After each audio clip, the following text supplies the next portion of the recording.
Ultimate Spider-Man versus Ultimate Venom. This fight is amazing. So what this does is, again, this takes place in the Ultimate Universe, and we'll flesh out a little bit more of that as we go through this video. But it initially opens up basically in the aftermath of the breakup between Peter Parker and Mary Jane Watson. Now, one of the things that kind of went on in the Ultimate Universe that we didn't necessarily need to cover is exactly the kind of stuff that you expect just from being casually aware of the Spider-Man mythos. Peter gets his powers, and then his life is kind of chaotic as he tries to deal with like school and life and having abilities and so on and so forth. And so all this chaos has really just kind of piled up. The breakup between him and Mary Jane Watson is just the most recent thing to happen, but this has kind of sent him on a bit of an existential crisis to the point that he actually starts looking through old boxes of things that belong to his parents. Now, something to understand about Spider-Man in the Ultimate Universe is that the role of his parents is much bigger than it is in the main Marvel Universe. Granted, they're still dead, but the legacy of the things that they've done lives on, specifically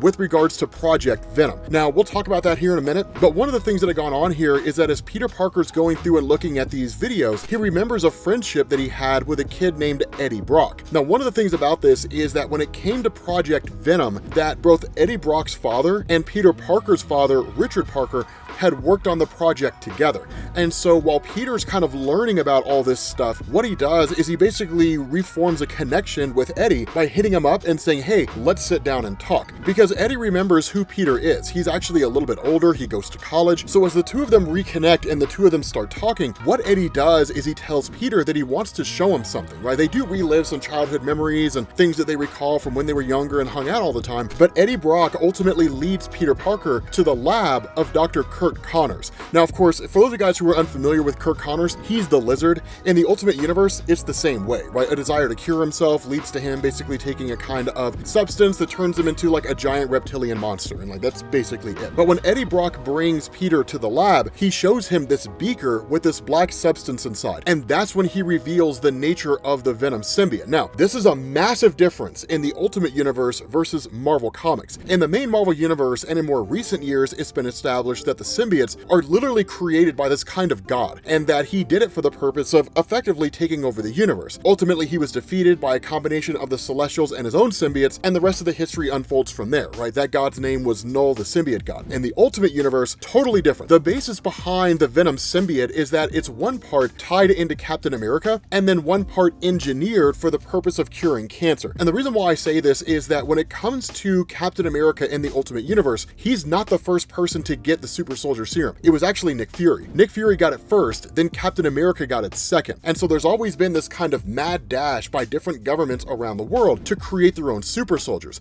A good example of this is Wolverine. We'll talk about his significance here in a minute because everybody thinks Spider-Man's a mutant. But the thing about this is that the nature of the Venom symbiote suit is that it was designed to basically cure cancer. It was designed to cure different illnesses that humanity's been subjected to over the course of its existence, but it never really got past stage 2. Now, the way this worked is that Eddie Brock Sr. and Richard Parker had developed it and then ultimately ended up going to Trask Industries, right? A company that effectively took their experiment away for the attempt of using it to create new super soldiers in an attempt to kind of rebuild a new Captain America. And so Richard Parker and Eddie Brock Sr. went back to the drawing board and created their own variation, but they stopped at stage 2. We don't fully know why, we will find out, but they ultimately stopped there and they never really got any further than that. And in fact, what ended up going on is they found themselves in the midst of like this big legal battle with Trask Industries trying to reclaim the rights to the very experiment that they had created. But for Eddie Brock, this suit or this kind of substance is the last living memory that he has of his father. But Peter Parker, who's more curious than anything else, ultimately ends up leaving alongside Eddie when this is shown to him. But this all kind of kicks off because as Peter starts going through these old documents of his father and the kind of things that they discuss, he becomes more and more curious about this thing, this substance that can be used to cure ailments in the world, and it seems like an inherently good thing. It seems like the benefit of this suit far outweighs any potential disadvantages that it may have. And so Peter Parker decides, okay, let's grab this thing. So he ends up going back to Kirk Connors' lab, he grabs the Venom symbiote, and then he puts it on. Now, the funny thing about this is very reminiscent of the old Secret Wars cover, back in Secret Wars 1984, where Peter Parker got the symbiote for the very first time. This whole circumstance is almost identical to that, because it's kind of a hallmark of Spider-Man's character. When the symbiote initially goes latches onto him, unlike the old Secret Wars story, where it's just like, wow, this is kind of cool and crazy. There's a whole great big huge process where Peter's overtaken by it. He's horrified. He's trying to like escape from it because he has no idea what's going on, but it just overtakes him entirely. Then it bonds to him, and then he becomes the sleek Peter Parker Spider-Man with the Venom symbiote that we all know and love. And so following that, he actually grabs the suit and goes out into the world. Now, this is where things really start to go sideways, because in the mind of Peter, this suit grants him enhanced strength and durability far beyond what he already has. And in fact, in the middle of a hostage situation with a ransom that's about to go wrong, Peter Parker ends up jumping onto the car and then ripping the entirety of the roof off, and then immediately going after these guys. Now, one of them opens fire on Peter. It hits him right in the symbiote, and the symbiote automatically heals. This is mind-blowing to Spider-Man, because under any normal circumstance, if he was shot, it would basically kill him. Right? He's not impervious. He's not indestructible to any kind of damage. A well-placed bullet, and Spider-Man's done with all his living. So one of the things that's really astonishing here is that in a lot of ways, the symbiote makes him basically indestructible within a certain amount of damage, right? You fire a nuke at him, nothing's gonna save him. So it's just one of those things. One of those fun tidbits. But something that I want you to notice here, that as he's engaging in these different actions against criminals, he's becoming more and more reckless. He's becoming more and more extreme. Now, for those of you guys who are familiar with Tobey Maguire's Spider-Man and emo Spider-Man when he got the Venom symbiote, it seems very similar to this. The reason why is because those stories were based off this story, so that's why they seem very similar. But the thing here is that Peter really just kind of relishes in this suit, right? These newfound abilities and how capable he is and all the crazy stuff that he can do. And so he kind of ignores the increasing level of recklessness and even lack of concern that he has for the livelihood of the very villains that he's fighting. Because normally Peter fights against them, but he doesn't really try to kill them. And if there's going to be collateral damage, he tries to minimize it. But all of it comes to a head when this guy robs a laundromat, opens fire in the place, ends up shooting one of the people, and then takes off. Peter Parker eventually catches up to him, only to realize this is the guy that killed his Uncle Ben. That was kind of a mystery that had never really been solved up until the Venom story. We didn't really know exactly anything about the guy who had killed Uncle Ben or if Peter would ever catch him, but he finally does. And with the Venom symbiote, he almost kills him. And this is when Peter starts to realize he's losing control, that the Venom symbiote is dangerous, that it seems to almost have a mind of its own, and he can't quite control it. Now, this is very reminiscent of the main Marvel Universe, where Peter Parker somewhat encountered the same thing. One of the big differences in the main Marvel Universe when it came to Venom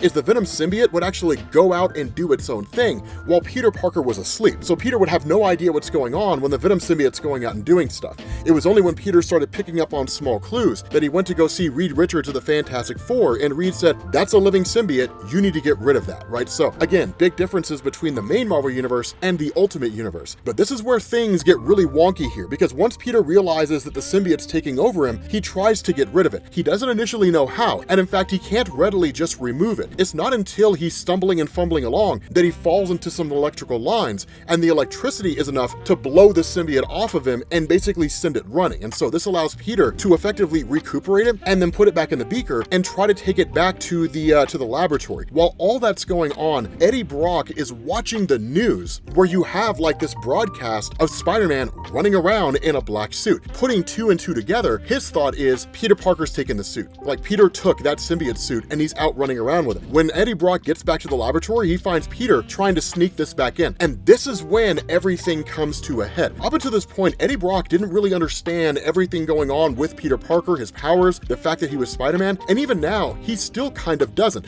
It's quite literally a movie scene. Eddie Brock walks in, he sees Peter Parker, he looks up and the skylight's open. There's footprints that run down to the ground and Peter Parker's feet are dirty. And it's like, okay, so somehow or another you came through the skylight, crawled in here, and you're dropping this off. What in the world is going on here? And there's an instance when Eddie Brock goes to grab Peter and Peter lifts Eddie up with one hand. And that's when it dawns on Eddie Brock, Peter Parker's Spider-Man. And now the other thing that goes on here is he actually refers to Peter Parker as a mutant. Now here's the reason why that's the case.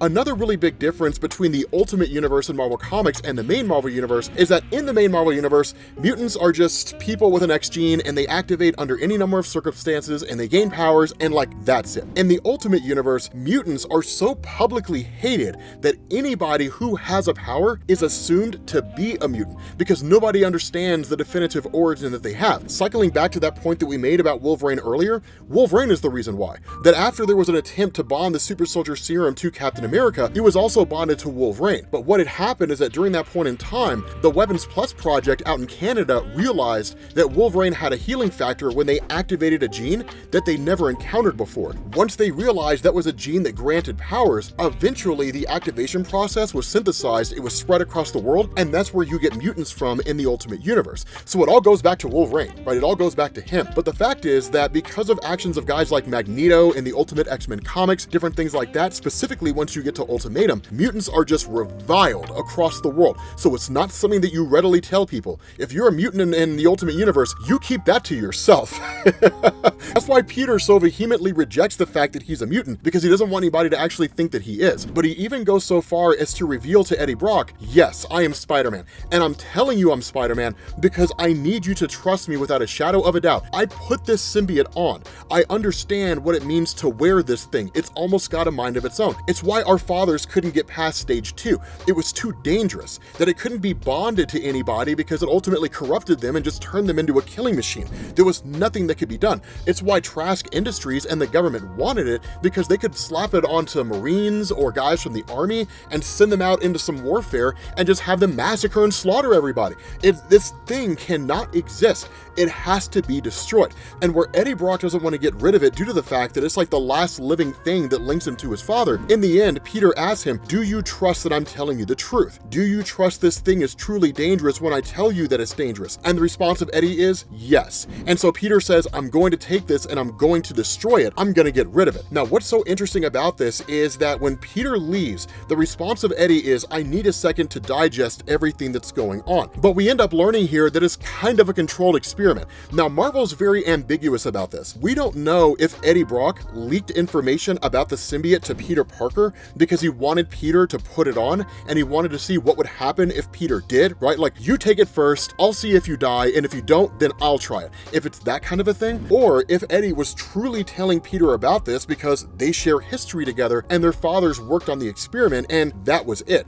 But regardless of what the motivation is, Eddie Brock ends up grabbing a portion of the symbiote for himself, kind of a backup sample, and then bonds to it. And it just begins to overtake him exactly the way that you would expect. And so what goes on here is that when a janitor enters in the next morning, Eddie Brock immediately kills him, because one of the similarities between the Venom symbiote in the main Marvel universe and the Ultimate Universe was the initial desire to consume people. So it's really wild and really cool to see that happen. This guy basically gets eaten. So, I feel bad for this poor sap because the guy was doing his job and then suddenly he gets eaten by a giant black amorphous blob. So the thing here is that once Eddie emerges and almost seems to kind of gain control of the Venom symbiote, then he just sort of goes forward from there as the Venom that we all know and love. A couple of security guards show up and Venom helps these guys finish with all their living. And so once it tracks Spider-Man down to Midtown High School, that Peter Parker immediately responds. And the response of Eddie Brock is, you shouldn't have lied to me. And that's one of the things that Peter begins to pick up on when it comes to the Venom symbiote.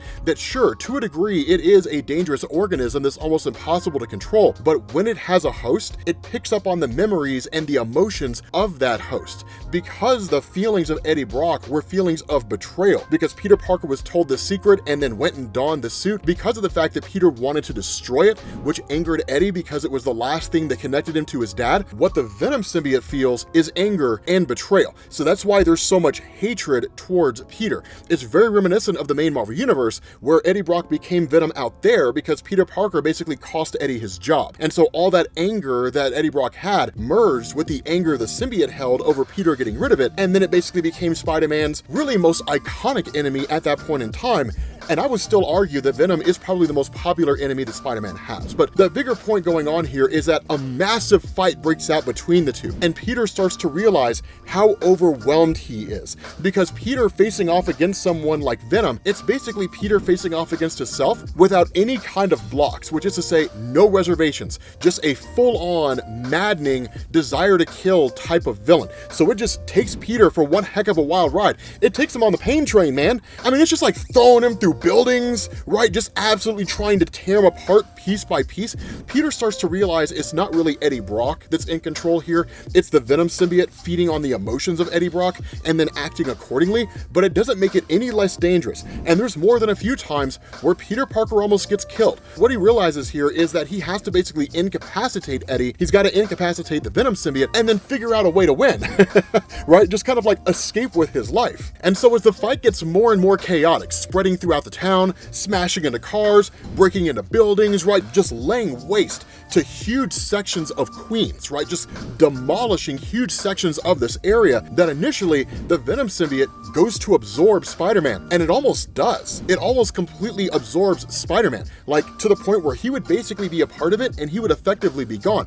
Peter's able to make his escape, but a momentary distraction comes by way of cops who open fire, and then the Venom symbiote ends up stumbling into a live electrical wire. It gets electrocuted, and then that's seemingly the end of it. That in a moment, it basically looks like Eddie Brock is dead. And so following that, and without a mask to hide his identity, the cops chasing after him, trying to figure out what's going on, Peter just flees for his life, and he goes to the only person that he possibly can go to. He goes to Nick Fury. Now the reason for this is because in the Ultimate Universe, Samuel Jackson Nick Fury, that's actually where it originally started. If I recall correctly, Samuel Jackson was going to sue Marvel for using his likeness without his permission, and the agreement that was struck is that Samuel Jackson would be allowed to play Nick Fury in the MCU. How much of that is true, I don't entirely know. It may just be one of those myths of the MCU's history. I have no clue. But the important thing is that when Nick Fury came on as basically the director of S.H.I.E.L.D., that he's the one that really just leads the superhero community. Instead of the Avengers, you have the Ultimates. So you have Spider-Man, who was eventually brought in by Nick Fury once Nick Fury realized it was better to have Spider-Man operating as an ally and a superhero that he could train,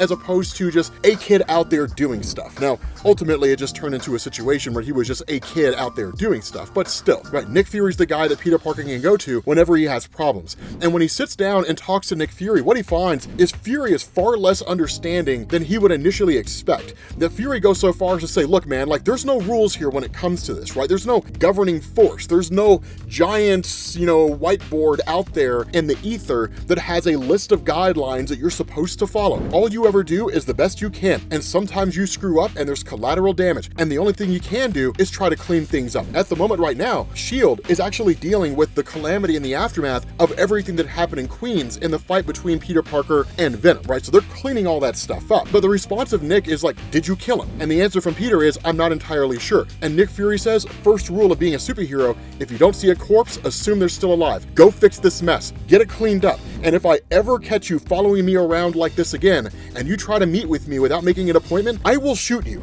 So understand, man, Nick Fury is not your friend in the Ultimate Universe. Right? I mean, he's the guy you want on your side, don't get me wrong, but he's not like a jovial, kind person. He's a dick. Like, he's just really kind of a crappy guy. And so following that, Peter ends up going back to the lab of Kurt Connors, only to find that Kurt Connors is there. The hope is that he could catch Eddie Brock there, right? Or he could find something that would indicate where Eddie Brock has gone to, or some way to permanently destroy any other future samples that may exist of the Venom symbiote, so that when the time comes when he encounters Eddie again, it's just a one-on-one showdown. Peter can win, the symbiote will be destroyed, Eddie Brock can be saved, roll credits. What he ends up finding here is Dr. Kurt Connors. Now again, Peter Parker and Kurt Connors have history. The Kurt Connors history in the Ultimate Universe is very similar to the main Marvel Universe. We don't exactly know how it was that he lost his arm, but he basically injected himself with a serum using the regenerative capabilities of a reptile in an attempt to regrow his arm, and then he became the Lizard. But by Peter Parker facing off against him, realizing it was Kurt Connors, and then basically helping him to return to a state of normalcy, that this was really just kind of the two of them having an olive branch. So even where Peter tells Kurt Connors, hey man, like, yeah, I'm Spider-Man, right, which Kurt Connors had more or less already figured out, that Kurt Connors even goes so far as to tell him, there's no more samples left. There's nothing here, man. Like, I came back here to check on my lab. Any samples, any documents, the whole 9 yards, the place has been cleaned out. There's nothing that remains here. Presumably, it was Eddie Brock who did it. That it was Eddie Brock that came in, emptied the place, so there's no conceivable way to destroy any evidence here, assuming that Eddie Brock hasn't done it already, and there's no other samples for Peter Parker to eliminate. So there's nothing he can do here, right? And so it's one of these things where he just kind of gets frustrated, right? He gets frustrated the entirety of the situation. And more so than that, Kurt Connors has a very cynical perspective here, right? He tells Peter Parker, like, I'm sorry about what's going on, the creation of this suit and everything with your dad. And when Peter Parker asks, what do you mean? The response of Kurt Connors is, your father was a genius and an admirable man of science. But now looking at the end result of his experiments, seeing the doors they open and where they are now, it looks like he might have been the architect, the pioneer of this horrible decade of genetic nightmares. And so one of the things that's kind of put forward here by Kirk Connors, albeit not entirely true, that the rise of mutants, the wars that take place among mutants, right, like all these different skirmishes that lay waste to different cities and towns, the deaths of people who were caught in the middle as collateral damage, that maybe it was all because of Richard Parker, and maybe it was all because of Peter Parker's dad, and maybe Edward Brock or something like that. No one knows for sure because no one really has any answers. No one really knows that it all started with Wolverine and the attempt to bond a super soldier serum to his body. It's one of the best kept secrets in the entirety of the Ultimate Universe. So in a search for answers, people just kind of hypothesize where they can, when they can. Granted, Kirk Connors is drunk and he's spouting off at the mouth, but it offends Peter Parker nonetheless, because the reality here is that given the dangerous nature of the symbiote, there's no reason to believe that the experiments of Richard and Edward Brock Sr. could have very well contributed to everything else that's going on. And so where Peter Parker takes off to kind of try to center himself while he's on a rooftop, he thinks he sees Eddie Brock out of the corner of his eye. But when he runs over there, Eddie Brock's nowhere to be found. And so in essence, Peter's just kind of left there alone with the guilt of his own actions, the possibility of the fact that his father may have contributed to most of society's problems, knowing full well Venom's out there. God only knows what he's gonna do, but he's certainly gonna keep on killing people, and it's all Peter Parker's fault. With that being said, guys, we're gonna bring this to an end because don't worry, Venom does return. And I will catch you all later. Peace.